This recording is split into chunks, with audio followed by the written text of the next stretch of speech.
Princess Zara stood at the big window of her spaceship. She looked down at the blue planet below. Earth looked so small and simple from up here. Her people called it a backward world full of primitive creatures. The war had been going on for 3 years. Her father's empire and the humans had been fighting over trading routes and mining rights. Thousands of ships had been destroyed. Millions of lives had been lost. Both sides were tired of the fighting. Then the peace talks began. The human leaders offered something strange, a marriage between their people and hers. They said it would show that both sides wanted real peace. Zara's father, Emperor Volcanos, thought it was a good idea. He chose Zara to be the bride. You will marry one of their males.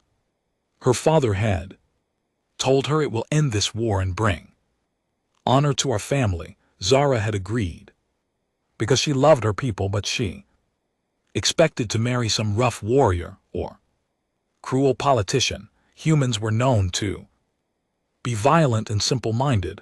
They barely had any real technology. Their ships moved slowly. Their weapons were weak. Their minds were even weaker. The wedding would happen on a neutral space station called Harmony's Edge. It floated between human and Dari space. Both sides had built it together as a sign of their desire for peace.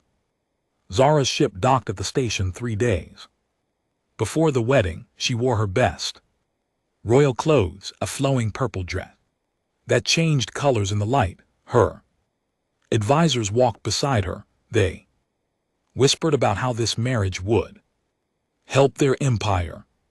Remember, Princess said, her chief advisor, Commander Khan, humans are simple creatures. They think slowly. They understand very little. Be patient with whichever male they have chosen for you. Zara nodded. She had studied human culture. They seemed to care only about basic things like food and fighting. Their art was crude. Their music was loud and simple. Their technology was hundreds of years behind hers. The meeting hall was large and bright. Human and Dari flags hung from the ceiling. Diplomats from both sides sat at long tables. The air smelled of different foods from different worlds. Admiral Lisa Park represented the humans. She was a tall woman with gray hair and serious eyes. She wore a dark blue uniform covered in medals. When she saw Zara, she stood up and bowed slightly. Your Highness, Admiral Park said, we are honored by your presence. Let me introduce your future husband. Zara straightened her shoulders. She was ready to meet some brutal human warrior. Instead, a simple man stepped forward. He was average height with brown hair and kind blue eyes. He wore plain clothes, just a white shirt and dark pants. He looked like a farmer or a worker, not a diplomat or soldier. This is Jake Miller, Admiral Park said. He comes from our agricultural colonies near Century Prime. Jake stepped forward and gave a small bow. His movements were gentle and careful. Hello, Princess Zara, he said. His voice was quiet and calm. I'm honored to meet you. Zara stared at him. This was her future husband, this simple farmer. He looked so ordinary, so harmless. She had expected someone important, a general or a prince. Instead, they had given her a peasant. I am pleased to meet you as well, she said, trying to hide her disappointment. Jake smiled. It was a warm, honest smile.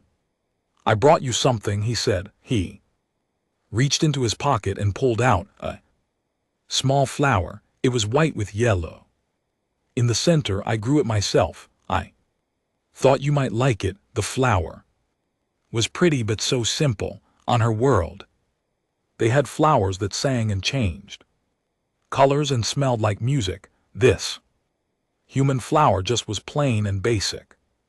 Thank you, she said, taking the flower. It's very nice. Over the next 2 days, Zara spent time with Jake. They walked around the station together. They ate meals together. They talked about their different worlds. Jake asked many questions about her people and their technology, but his questions were so basic. He wanted to know how their ships moved through space. He asked about their weapons and their computers. He seemed amazed by the simplest things.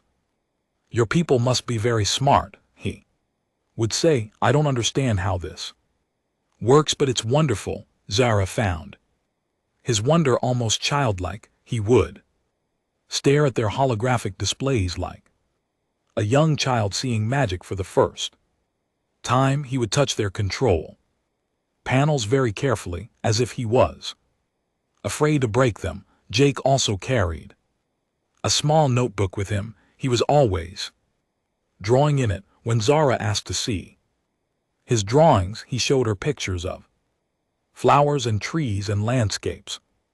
The drawings were simple but pretty. They reminded her of the art that children made. I like to draw things, Jake explained.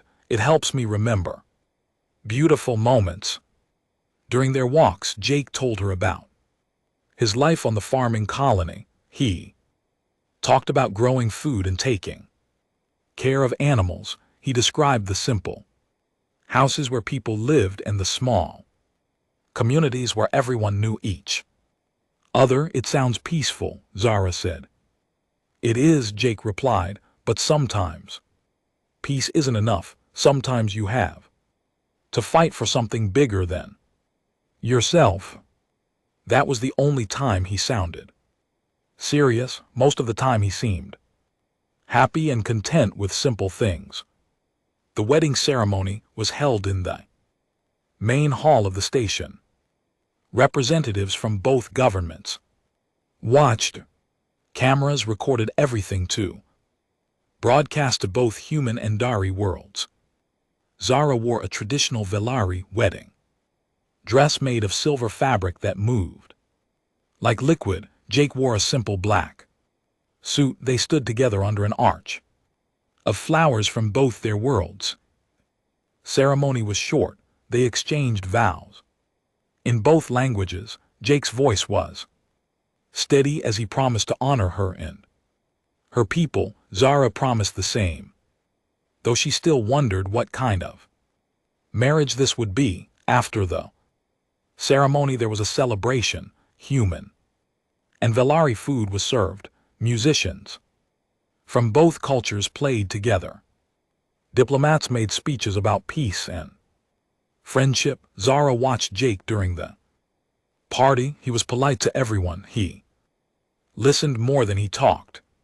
When people asked him questions, he gave simple, honest answers. He seemed genuinely interested in learning about her people, but Zara couldn't shake the feeling that this marriage was just for show. How could a simple farmer understand the complex politics of two different worlds? How could he help build a lasting peace between their peoples?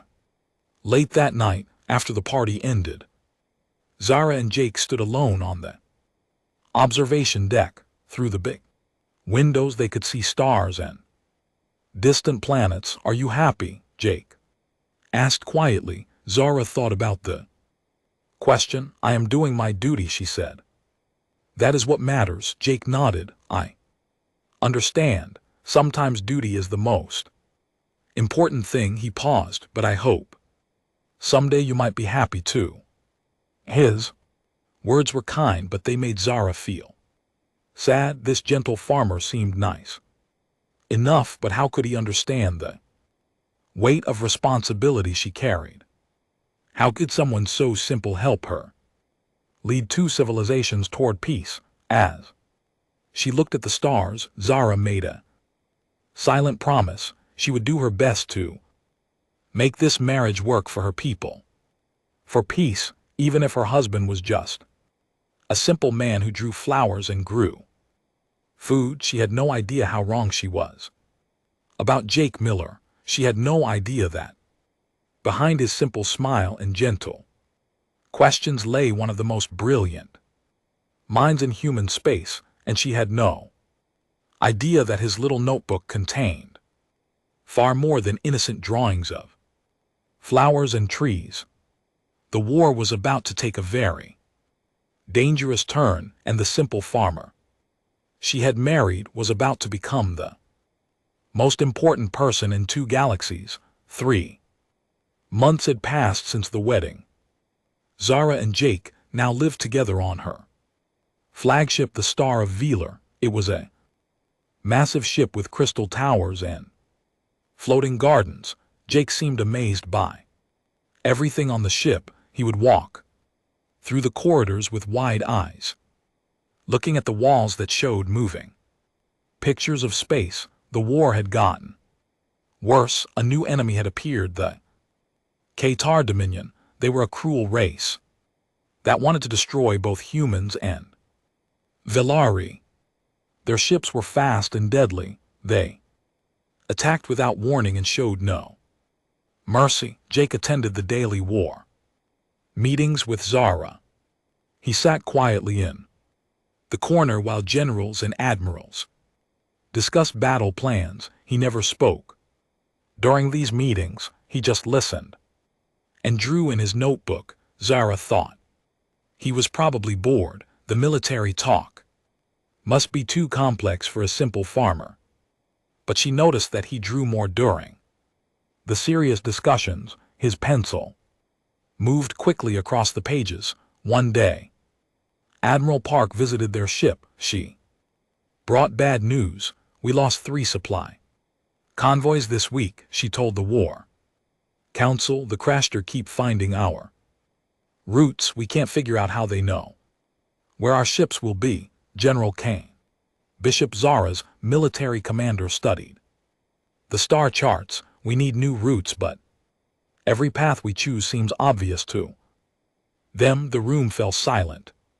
Everyone stared at the holographic map showing safe routes through space. All the good paths were marked in red, meaning the enemy controlled them. Jake looked up from his notebook. "Excuse me," he said quietly, "could I suggest something?" The generals and admirals turned to look at him. Some of them smiled in a way that wasn't very nice. They thought it was cute that the simple human wanted to help with military planning. Of course, Admiral Park said kindly, "What do you think, Jake?" Jake stood up and walked to the map. He pointed to a route that went through an asteroid field. "What about this way? It looks longer, but maybe safer." General Bishop shook his head. "That route takes 3 days. Longer, we would lose too much time, and the asteroids make it dangerous," added Admiral Park. "Our ships could be damaged." Jake nodded. "I understand. I just thought sometimes the longer path is better." He sat back down and continued drawing. Zara felt embarrassed for her husband. His suggestion was so simple. Of course, the military leaders had already thought of obvious routes like that, but Admiral Park was a kind woman. "Actually," she said, "maybe we should look at it again." "Jake, can you show me exactly which path you mean?" Jake returned to the map. He traced a route with his finger. It went around the asteroid field, then through a small nebula, then curved back toward the destination. The ships could go this way, then this way, then here. Admiral Park studied the route carefully. Her eyes grew wide. This is brilliant," she whispered. Everyone leaned forward to look. "The route uses the asteroid field's gravity to speed up the ships," Admiral Park explained. "And the nebula would hide them from enemy sensors. They would actually arrive faster than the direct route. General Bishop ran the calculations on his computer. She's right, this path would save 8 hours and make the ships invisible for most of the journey. All eyes turned to Jake. He looked confused by their excitement. I just thought it looked like a nice way to travel, he said. The new route worked perfectly. 6 supply convoys used Jake's path over the next 2 weeks. All of them arrived safely and ahead of schedule. Crashter never found them. Zara began to pay more attention to her husband. She noticed that he asked strange questions during their daily walks. Do the Kressar always attack at the same time of day? He would ask. How do they choose which planets to attack first? Do they ever retreat, or do they always fight until the end? Zara thought these were just the curious questions of someone trying to understand the war. But something about the way Jake asked them seemed different. His blue eyes looked very focused when he listened to her answers. Jake also spent time talking to the ship's crew. He would sit with the engineers and ask them about the ship's weapons. He would chat with the pilots about flying through different types of space. He would listen to the communications officers talking about enemy radio signals. To everyone else, Jake seemed like a friendly man who was interested in learning, but Zara started to notice patterns. Jake's questions were always about specific details. He wanted to know exact numbers and precise procedures. One evening, Zara found Jake on the observation deck. He was drawing in his notebook while looking out at the stars. She sat beside him. What are you drawing tonight? She asked. Jake showed her the page. It was a picture of their wedding day. 2 simple stick figures stood under an arch. Around them were small drawings of stars and spaceships. It's very sweet, Zara said. You draw our wedding like a child would. Jake smiled. Sometimes simple pictures show the most important things. Zara looked more closely at the drawing. The stick figures were cute, but something seemed odd about the stars and ships around them. They were positioned in very specific places. The spacing looked almost mathematical. Jake, she said slowly, why did you put the ships in those exact positions? They just looked right there, Jake said. Balanced, you know. But as Zara studied the drawing, she realized the ship positions weren't random at all. They formed a perfect tactical formation, one that could surround and capture an enemy fleet. Jake, this formation, I do know what it could do in a real battle. Jake looked at his drawing as if seeing it for the first time. I don't know much about battles. I just drew what looked pretty. That night, Zara couldn't sleep. She kept thinking about Jake's drawing and his questions and his route suggestions. Was it all just coincidence? Could a simple farmer really understand military tactics without knowing it? The next morning brought terrible news. The Crashter had launched a massive attack on the human colony of New Boston. 50,000 people lived there. The human defense fleet was too far away to help in time. In the emergency meeting, Admiral Park looked desperate. We could send our ships, but we would arrive too late. The colony will be destroyed before we get there. General Bishop studied the tactical display. There's no way to reach them in time. The distance is too great. Jake raised his hand quietly. Could I ask a question? Admiral Park nodded, though she looked impatient. What if the ships didn't go straight there? Jake asked. What if they went around? Around what? General Bishop asked. Jake walked to the display. He pointed to a gravity well near New Boston. Could the ships use this to go faster, like a slingshot? The room went quiet. Admiral Park ran calculations on her computer. Her face went pale. This could work, she whispered, if we time it exactly right. The gravity assist would get us there in half the time, but the timing has to be perfect. General Bishop said the ships would have to arrive at the gravity well at exactly the right moment and at exactly the right angle. Jake nodded. Maybe someone could draw a picture of where each ship should go. That might help with the timing. Admiral Park stared at him. Jake, could you draw that picture? I could try, Jake said. I'm not very good at space battles, but I could draw where the ships might look pretty. Jake spent the next hour drawing in his notebook.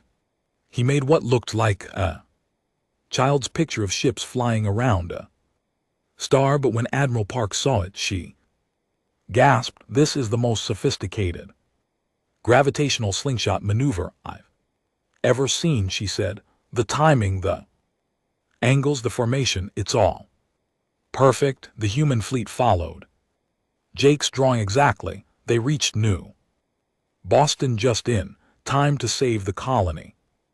The crasher ships were caught completely by surprise. What should have been a massacre became a human victory. After the battle, Zara confronted Jake in their private quarters. Jake, she said, I need to ask you something, and I want you to tell me the truth. Jake looked up from his notebook. Of course, what do you want to know? Are you really just a farmer? Jake was quiet for a long moment. Then he smiled, that same gentle smile. I grew up on a farming colony. I know how to plant seeds and harvest crops. I can take care of animals and fix farm equipment. He paused. But people can be more than one thing, can't they? What else are you? Zara asked. I'm someone who likes to solve puzzles, Jake said, and I'm someone who wants peace between our peoples. It wasn't a complete answer, but it was more than Jake had ever revealed before. Zara realized that her simple farmer husband was full of secrets, and those secrets might be the key to winning the war. As she watched Jake return to his drawing, Zara wondered what other surprises her husband was hiding. The war was getting worse every day. Both sides were losing ships and people. They needed something new, something the enemy wouldn't expect. Maybe that something was sitting right beside her, drawing pictures that looked like a child's art but contained the wisdom of a master strategist. Jake finished his drawing and showed it to her. It looked like flowers in a garden, but Zara was beginning to understand that with Jake, nothing was ever as simple as it seemed. The war council meeting was the most important one they had ever held. Leaders from both the human and Dari fleets sat around a huge table. The holographic display in the center showed something that made everyone's face look worried. The crasher had built a planet crusher. Admiral Park stood up and pointed at the massive object on the screen. This weapon is the size of a small moon. She said it can destroy entire planets in minutes. Our scouts report that it's moving toward the Century system. Emperor Velcano spoke through the communication link from his home world. His voice was grave. If they destroy Century Prime, they will kill 50 billion humans, and they will control the main trade route between our peoples. General Bishop pulled up tactical reports. We've tried everything. Direct attacks don't work. The planet crusher has shields that can stop our strongest weapons. We've lost 12 fleets trying to destroy it. What about evacuating the planet? Asked Captain Ryan Bell, one of the human commanders. Impossible, Admiral Park replied. There are too many people. We don't have enough ships to move 50 billion humans in time. The room fell silent. Everyone stared at the display showing the planet Crusher, moving slowly but steadily toward Century Prime. In 3 days it would arrive. In 3 days, 50 billion people would die. Jake sat in his usual corner, drawing in his notebook. Zara watched him work. His pencil moved quickly across the page, creating what looked like another one of his simple pictures. We need a miracle, General. Bishop said quietly. Miracles don't exist in war, replied Admiral Park. Only tactics and luck. Emperor Velkinos's voice came through the speakers again. Perhaps we should prepare for evacuation. Save as many as we can. No. Admiral Park said firmly. There has to be a way. We just haven't found it yet. The meeting continued for hours. Generals and admirals suggested plan after plan. None of them would work. The planet Crusher was too big, too well defended, too powerful. As the arguments grew louder, Zara noticed that Jake had stopped drawing. He was staring at his notebook with a strange expression on his face. His eyes were very focused, like he was solving a difficult puzzle. What if we're thinking about this wrong? Jake said suddenly. The room went quiet. Everyone turned to look at him. Admiral Park spoke gently. What do you mean, Jake? Jake stood up and walked to the display. Everyone is trying to destroy the planet Crusher, but what if we don't destroy it? What if we use it instead, General? Bishop frowned. Use it? How could we use an enemy weapon? The planet Crusher is very big and very heavy, Jake said. It has huge engines to make it move. What if we could make it go somewhere else? Instead of Century Prime, the weapon is controlled by the Crusher, Captain Bell pointed out. We can't just tell them to change direction. Jake nodded. But what controls the planet Crusher? What makes it move where the Crush wanted to go? Admiral Park thought about it. Gravity. Wells, they use gravitational fields to steer something that large through space, right? Jake said. So what if we change the gravity around it? The military leaders looked confused. Zara could see they didn't understand what Jake was suggesting. Jake, Admiral Park said carefully. How would we change gravity? We don't have that kind of technology. Jake smiled and opened his notebook. We don't need to change gravity. We just need to add more of it in the right places. He showed them his latest drawing. It looked like their wedding day again. The same stick figures under an arch surrounded by stars and ships, but this time Zara looked at it more carefully. This isn't just a wedding picture, she whispered. Admiral Park leaned forward to study the drawing. Her eyes grew wide. Jake, what exactly are you showing us? Here, the arch isn't really an arch, Jake explained. It's a gravitational slingshot. The stick figures are the planet Crusher and these little stars and ships. He pointed to the decorations around the edge of the drawing. They show where our fleets need to be.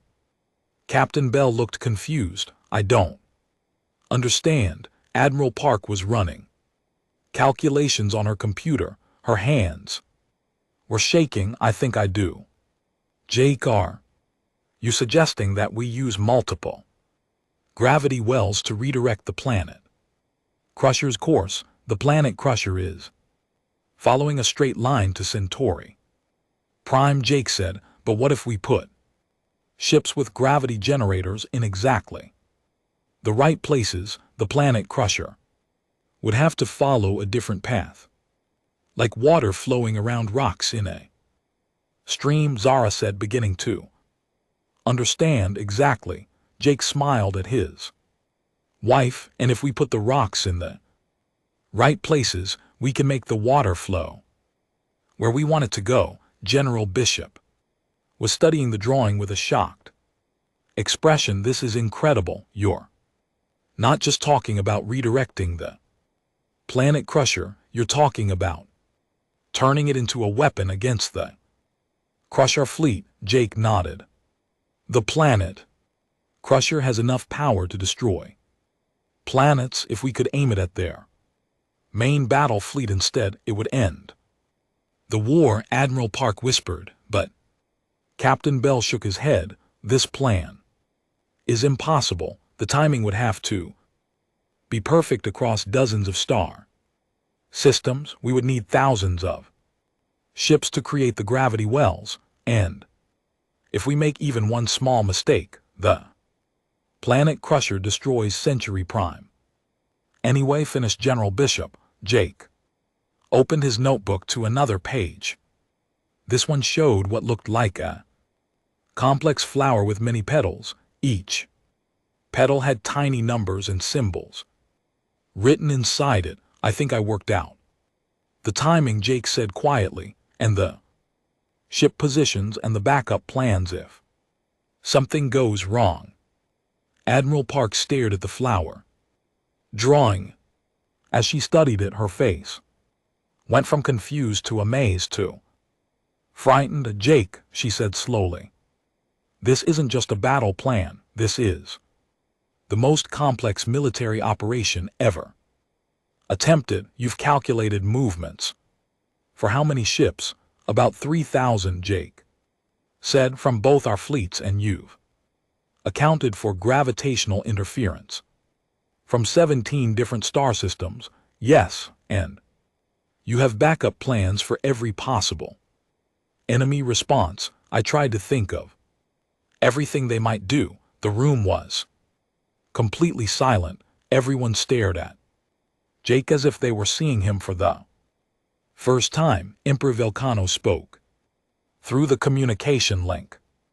Young human, how long did it take you to create this plan? I started thinking about it when the planet crusher was first reported, Jake said. About 2 weeks ago. 2 weeks, the Emperor repeated. You created a plan this complex in 2 weeks. Jake looked embarrassed. I know it's not very good. I'm sure real military strategists could do much better. Admiral Park laughed, but it wasn't a happy sound. Jake, this plan is so advanced that our best computers would need months to verify all the calculations. How did you do this in your head? I just see patterns, Jake said, like when I'm farming, you have to think about weather and soil and water and timing. Everything affects everything else. Space battles are similar, just bigger. Zara stood up and walked to her husband. She looked at his drawing again. Simple flower was actually a masterpiece of strategic planning. Every petal represented a different part of the operation.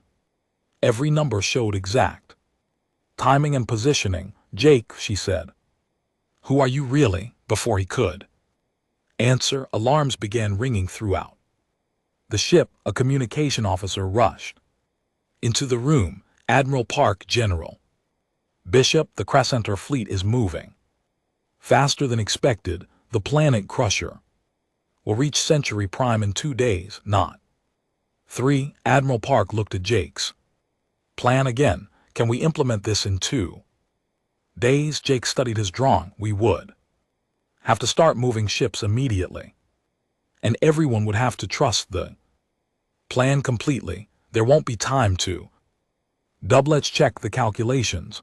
If we're wrong, 50 billion people die. General Bishop said, if we do nothing, 50 billion people die anyway. Admiral Park replied, Emperor Velko's made the decision. We will follow the humans' plan. Send orders to all fleets immediately. As military commanders rushed out to prepare their ships, Zara stayed behind. With Jake, they were alone in the war room, standing next to the holographic display that showed the planet Crusher moving towards Century Prime. Jake, Zara said, "Before this begins, I need to know the truth. Are you really just a farmer who sees patterns, or are you something else?" Jake looked at her with those kind blue eyes, but for the first time, Zara saw something deeper behind them, something sharp and calculating and incredibly intelligent. "I am someone who wants to save people," Jake said, "and I'm someone who's very good at solving impossible puzzles." He closed his notebook and held it against his chest. "The plan will work, Zara. I promise you that, but it's going to be the most dangerous 2 days of our lives." Outside the windows, ships from both fleets were already moving into position, the most complex military operation in galactic history was about to begin, and it was all based on drawings that looked like flowers and wedding pictures. Zara realized that she had never really known her husband at all, but as she watched him study the tactical displays with those sharp, focused eyes, she began to understand that she had married someone extraordinary. The simple farmer was about to save 50 billion lives if his impossible plan worked. The next 2 days were like nothing anyone had ever experienced. Ships from 17 different star systems moved into position according to Jake's plan. Every ship had to be in exactly the right place at exactly the right time. Admiral Park had set up a command center on Zara's flagship. Dozens of screens showed ship positions across multiple systems. Communication officers worked day and night sending orders to fleet commanders. Jake sat at a small table in the center of all this activity. His notebook was open in front of him. As reports came in from different fleets, he would make tiny changes to his drawings, a small mark here, a number adjustment there. "The human Fifth Fleet is running 3 minutes behind schedule," reported Captain Bell. Jake looked at his flower drawing and made a small calculation. "Tell them to increase speed by 2%. That will put them back on time. The Velari ships near the Proxima system are having trouble with gravitational interference," called another officer. Jake flipped to a different page in his notebook. "They need to adjust their formation. Move ship 7 and 12 closer together. That will balance the gravity field." Zara watched her husband work. He seemed calm and relaxed, even though thousands of ships depended on his decisions. When my military officers asked him questions, he would simply look at his drawings and give clear, precise answers. But Admiral Park was getting more worried as time passed. "Jake," she said, "what if the Crush notice what we're doing? What if they change the planet Crusher's course?" "They won't," Jake said confidently. "How can you be sure?" Jake showed her another drawing. This one looked like a simple map of the local star systems. "The Crashter think they're very smart.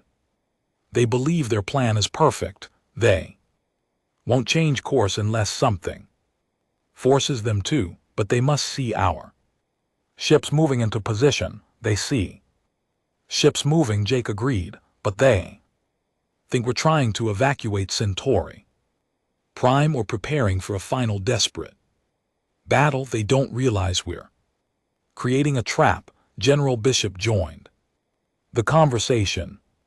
"Jake, I've been studying your plan for 2 days. There's something I don't understand. How did you learn to think like this kind of strategic planning? It's beyond anything we teach in our militaries." Jake was quiet for a moment, then he looked up from his notebook. Can I tell you about my home? Of course. I grew up on a farming colony called Green Valley. It was a small place only. About 10,000 people, but we grew food. For 20 different worlds, the logistics were incredibly complex. Admiral Park frowned. Logistics. Think about it, Jake said. We had to grow exactly the right crops at exactly the right times. We had to know which worlds needed what food and when they needed it. We had to coordinate, transport ships from dozens of different companies, and we had to do all of this while dealing with weather, equipment failures, and changing market demands. Zara began to understand. You're saying that farming taught you strategy? Large-scale farming is strategy, Jake replied. You have to think about hundreds of variables at once. You have to plan months or years ahead, and if you make a mistake, people go hungry. But this is different. General Bishop insisted. This is military tactics. Jake smiled. Is it? We're moving ships instead of cargo vessels. We're dealing with enemy fleets instead of weather patterns, but the basic principles are the same. Coordinate complex systems to achieve a specific goal at a specific time. Captain Bell shook his head. You make it sound simple. Most things are simple if you break them down into smaller pieces. Jake said, the hard part is seeing how all the pieces fit together. As the first day ended, reports came in from across the galaxy. All fleets were in position. The gravity generators were working perfectly. The planet crusher was following exactly the eye path Jake had predicted. But on the second day, problems began. Admiral Park called a communication officer. The Crescenter have sent escort ships to protect the planet crusher. 50 heavy cruisers just dropped out of hyperspace. Everyone turned to look at Jake. This wasn't part of the plan. If enemy ships interfered with the gravity fields, the whole operation would fail. Jake studied his notebook for several minutes, then he began drawing a new picture, this one showing the escort ships as tiny dots around the planet crusher. It's okay, he said, finally. Actually, this helps us. How does 50 enemy warships help us? Admiral Park asked. The escort ships will try to stay close to the planet crusher, Jake explained. That means they'll follow the same gravitational path we've created. When the planet crusher changes course, the escort ships will be pulled along with it, pulled into the trap. Zara whispered. Exactly. Instead of just destroying the planet crusher, we'll eliminate their escort fleet too. General Bishop ran calculations on his computer. Jake's right. The escort ships will actually make the gravitational redirection more effective. They're adding their own mass to the system, but the real test came 6 hours before the operation was supposed to begin. Craster Admiral named Vexler sent message to all human and Dari fleets. Foolish insects, the message said. We know you're trying to evacuate your people. It will not save them. Our planet crusher cannot be stopped. Century Prime will burn and your evacuation fleets will burn with it.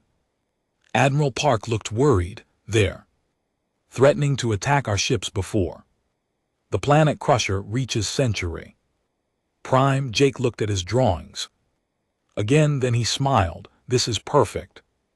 Perfect? How is this perfect, Admiral?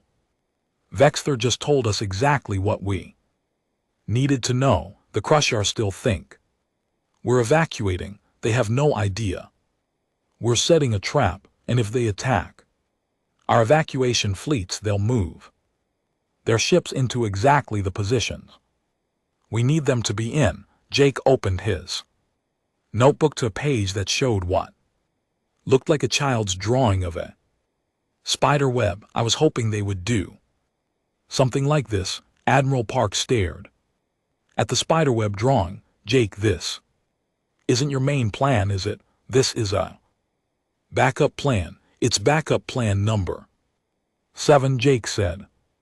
I thought there was about a 30% chance they would try to attack our fleets early. You have 7 backup plans, 12. Actually, but I don't think we'll need most of them. As the final hours approached, Zara found herself amazed by her husband's calm confidence. Military officers were stressed and worried, but Jake seemed completely relaxed. He even took time to draw a picture of the view from their ship's windows. Aren't you nervous? Zara asked him.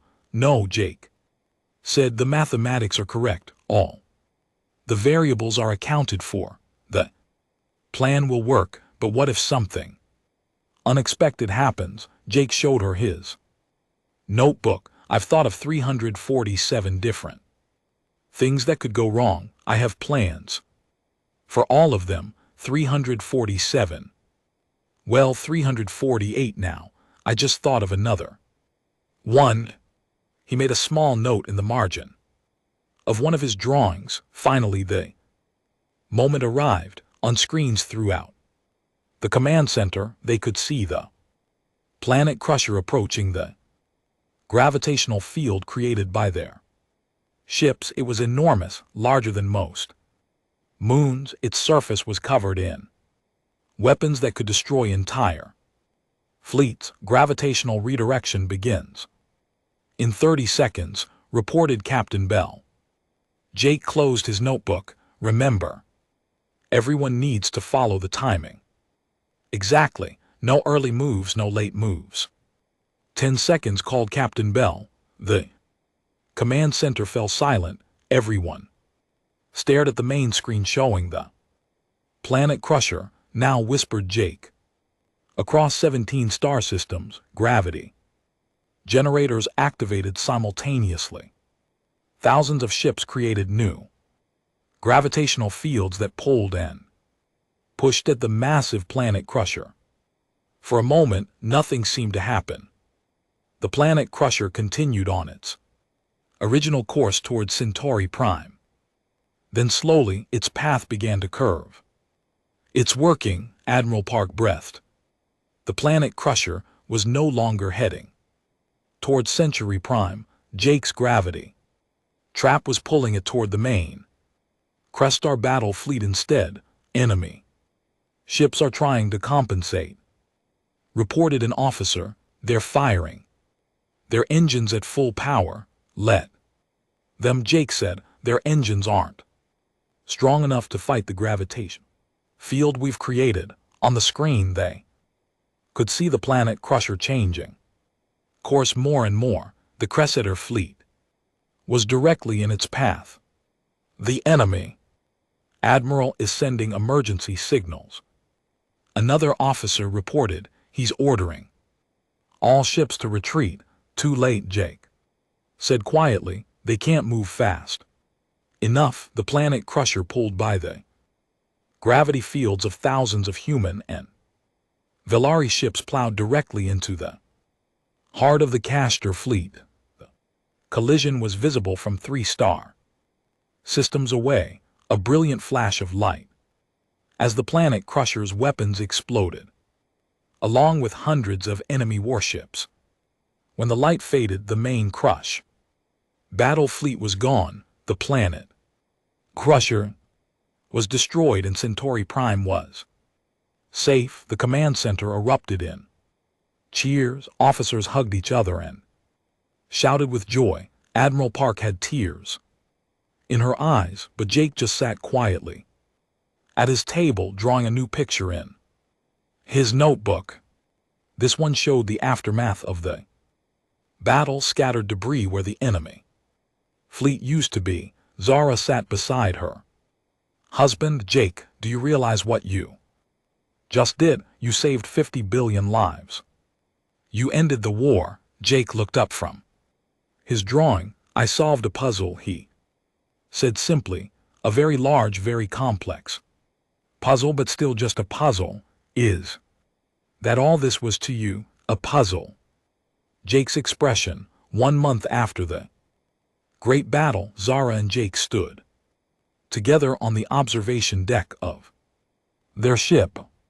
Outside the windows they could see something that had seemed impossible. Just weeks before, human and Velari ships working together to clean up the debris from the destroyed planet. Crusher, the war was over. The Castor had surrendered after losing their main fleet and their ultimate weapon, but more importantly, something new was happening. The cooperation between humans and Velari had grown stronger.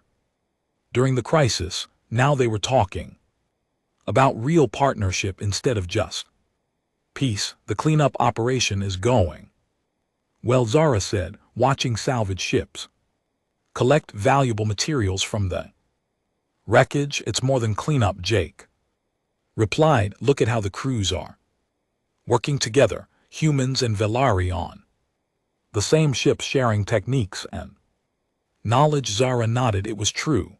The joint operation had brought the two species closer together than anyone had expected. Is this what you planned too? Jake smiled. Not planned exactly, but I hoped for it. Emperor Velcanos had arrived that morning for a special ceremony. He wanted to personally honor Jake for his role in ending the war. Now the Emperor sat in the ship's main conference room studying Jake's notebook with fascination. Young human, the Emperor said when Jake and Zara joined him, I have spent the morning reviewing your battle plans. I must ask, where did you really learn to think like this? Jake sat down across from the Emperor. I told everyone the truth, Your Majesty. I learned on a farming colony, but this level of strategic thinking, it's beyond what most militaries teach. Maybe that's because militaries focus on fighting. Jake said, on my world we focused on building things, growing things, making complex systems work together for everyone's benefit. Emperor looked puzzled. I don't understand the difference. Jake opened his notebook to a page showing what looked like a simple farm, but as he explained the drawing, it became clear that it was actually a complex diagram of resource management. On Green Valley, we didn't just grow food, Jake said. We had to understand weather patterns across 20 different star systems. We had to coordinate with mining operations, shipping companies, and planetary governments. We had to predict what people would need months or years in advance, and if you made mistakes, the Emperor asked, people went hungry. Entire planets could face famine if we got the logistics wrong. Admiral Park, who had been listening, quietly spoke up. So you learned to think about large-scale systems because failure meant suffering for millions of people. Exactly, Jake said. Military strategy is important, but it's focused on defeating enemies. Agricultural logistics is focused on supporting life. The thinking processes are similar, but the goals are different. Emperor Velcano studied Jake with new respect. You're saying that humans develop strategic minds not through war but through peace. Some of us do, Jake replied. Earth has many farming worlds like Green Valley. We produce food for hundreds of systems. The children who grow up there learn to think about complexity and interdependence from a very young age. Zara realized something important. Jake, when you first came to our wedding, you weren't just pretending to be simple. You really are a farmer, but you're also something more. I'm someone who learned that the most important problems aren't about Destroying things, Jake said, there. About building things, creating systems that help people thrive instead of just survive. The Emperor leaned forward. Is this why your battle plan included provisions for sharing the debris from the planet crusher? You weren't just thinking about military victory. Jake nodded. The wreckage contains rare materials that both our peoples need. Instead of fighting over it, we could use it to build better trade relationships. The cleanup operation is really a partnership building exercise. Admiral Park laughed. You turned a battlefield into a construction project. Everything can be a construction project if you think about it the right way, Jake said. Over the following weeks, Jake's approach proved to be exactly right. The joint cleanup operation led to technology sharing agreements. The technology sharing led to cultural exchange programs. The cultural exchanges led to permanent cooperation treaties. But Zara wanted to understand her husband even better. One evening she asked him to explain his notebook to her completely. Jake opened to the first page, the simple flower he had given her at their wedding. This was my first analysis of Velari defensive formations, he said. I drew it as a flower so no one would think it was a military document. He flipped to the wedding picture. This showed how to create a perfect tactical encirclement. But it also showed something else, how two different groups could come together and create something beautiful. Page after page, Jake revealed the hidden meanings in his drawings. Every innocent sketch contained layers of analysis, military tactics, diplomatic strategies, economic models, and social observations. Jake, Zara said, you've been studying both our peoples since the day we met. I've been trying to understand how to help both our peoples, Jake corrected. There's a difference. What difference? Jake showed her his most recent drawing. It looked like a garden where different types of plants grew together. Studying something means taking it apart to see how it works. Understanding something means seeing how it can grow and change and become something better. And what do you see when you look at humans? And together, I see two species that are stronger together than apart. Humans are good at seeing patterns and solving complex problems. Velari are good at precise implementation and long-term thinking. Together we could build things that neither species could build alone. Zara looked at the garden, drawing more carefully. Each plant in Jake's garden represented something different: trade routes, research projects, exploration missions, artistic collaborations. You're not just talking about political cooperation, she realized. You're talking about creating a new kind of civilization. Why not? Jake asked. The war is over. We have a choice about what to build next. Emperor Volcanos had been thinking the same thing when he met with Jake again. He made an unexpected offer. I want you to become an official advisor to both governments, the Emperor said, not just for military matters, but for long-term planning. Jake looked surprised. Your Majesty, I'm honored, but I'm not a politician or a diplomat. No, the Emperor agreed. You're something better. You're someone who thinks about building instead of destroying. Both our peoples need that kind of thinking. Admiral Park supported the idea. Jake, your agricultural background gives you a unique perspective. You understand how to create systems that support life and growth, and your strategic mind means you can see problems before they become crisis, added Zora. Jake was quiet for a Long time, then he opened his notebook to a blank page and began drawing. The new picture showed humans and Velari working together on what looked like a massive construction project. What are you drawing? Zara asked. The future. Jake said, if we do this right, humans and won't just be allies, we'll be partners in something much bigger. What kind of partnership? Jake continued.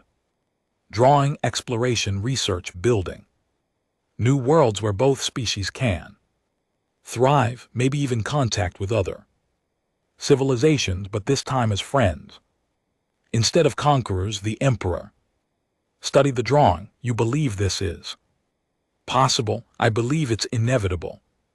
Jake said, the war taught us that we're stronger together.